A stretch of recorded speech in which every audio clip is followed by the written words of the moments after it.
Anne of Green Gables by Lucy Lourd Montgomery, read by Rachel Hartwright. Chapter 4. Love and Hate. "Marilla," said Anne one day, "do any other little girls live near Green Gables? I would like to have a best friend." "Yes," answered Marilla. "Diana Barry is the same age as you. She lives at Orchard Slope across the river. I'm going to visit her mother this afternoon. You can come with me." Mrs. Barry was a tall, thin woman.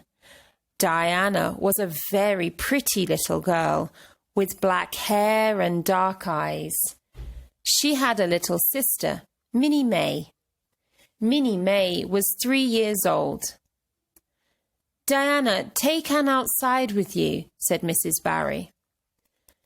Anne and Diana went outside and stood quietly by the flowers. Then they started talking. They talked all afternoon. "Did you like Diana, Anne?" asked Marilla later. "Oh, yes," said Anne happily. "Diana is wonderful." Anne and Diana met every day. Sometimes they played in the woods. Sometimes they read books and told stories to each other. Then summer ended and September came. Anne went to school in Avonlea. She was good at her lessons and she liked the other girls very much. But Anne didn't like the new teacher, Mr. Phillips. One day there was a new boy in school. He was tall with brown hair. The girls liked him. "That's Gilbert Blythe," Diana said to Anne. "His family went away for the summer. They came back on Saturday." Gilbert's desk was near Anne's desk. He often looked at her. He wanted her to look at him too. She was different from the other girls in Avonlea, but Anne wasn't interested in Gilbert. Gilbert took Anne's hair in his hand. "Carrots," he said loudly. "Carrots." Anne jumped to her feet and looked at Gilbert angrily. "I hate you," she cried. "I hate you."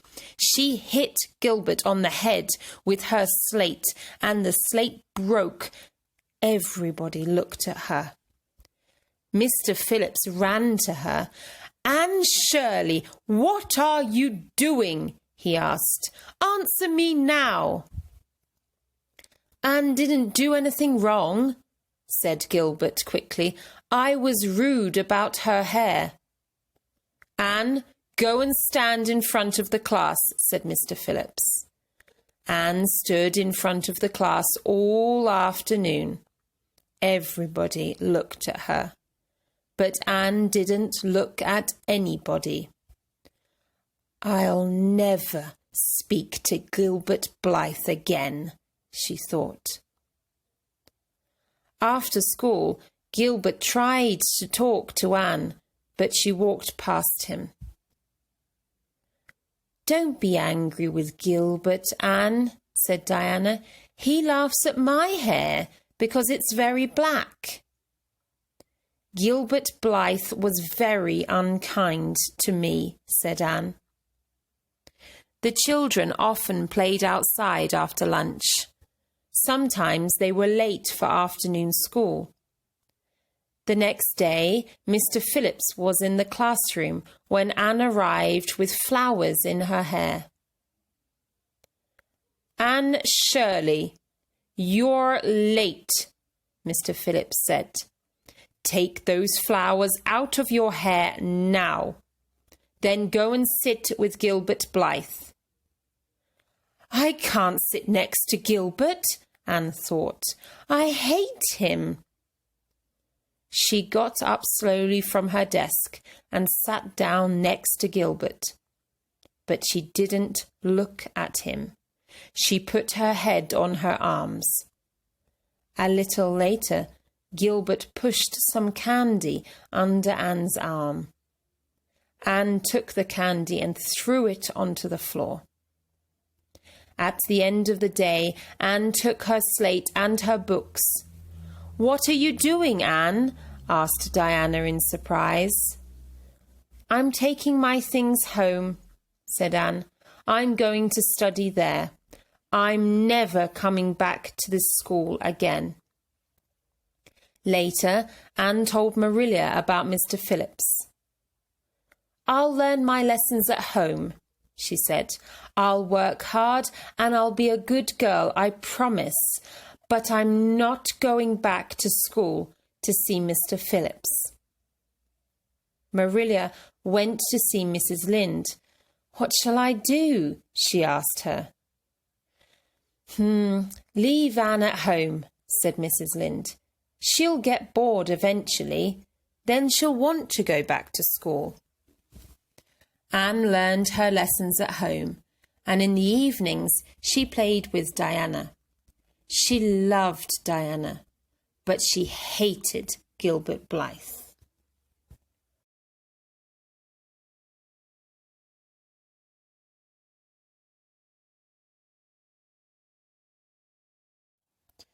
"Anne, I'm going out this afternoon," said Marilla one Sunday.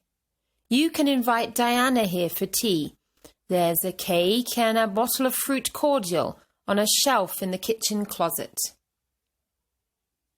When Diana arrived, the two little girls played outside. "I'm very thirsty now," said Diana after a time. "Would you like some fruit cordial?" asked Anne. She went to the kitchen closet and got the bottle. The cordial was a dark red colour. Anne wasn't thirsty, but Diana drank a big glass of it. "This is very nice," she said. "Can I have another glass?" After 3 glasses of cordial, Diana put her hands to her head. I'm not feeling very well," she said. "I have to go home." "But Diana," cried Anne sadly, "don't you want any cake?" "No," said Diana, "I have to go home now." The next day, Sunday, it rained all day, and Anne stayed at home. On Monday, Marilla sent Anne to Mrs. Lynde's house. But Anne came back very quickly and ran into the kitchen. "Anne, what's wrong?" asked Marilla. "Why are you crying?" "Mrs. Barry was at Mrs. Lynde's house today," said Anne. "You know, Diana's mum, and she said very bad things about me. When Diana left here on Saturday, she was drunk." "Drunk?" cried Marilla in surprise. "But what did you give her?" "Only the fruit cordial," answered Anne unhappily. Marilla went to the kitchen closet and found the bottle of cordial. She looked at it. It wasn't fruit cordial. It was red wine. "Oh no," she thought. "I remember now. The fruit wine and the fruit cordial is in the other closet." Marilla went to see Mrs. Barry. She tried to tell Mrs. Barry about the mistake, but Mrs. Barry didn't want to listen. "That Anne Shirley is a very bad little girl," she said. "I don't want Diana to play with her again." Anne was very sad. She loved Diana very much. Some days later, Anne went back to school. "I can't be Diana's friend now," Anne told Marilla, "but I can look at her in school." Anne worked hard. The other girls liked her, and she had a lot of friends. But she was still very unhappy about losing Diana's friendship. End of chapter 3-4.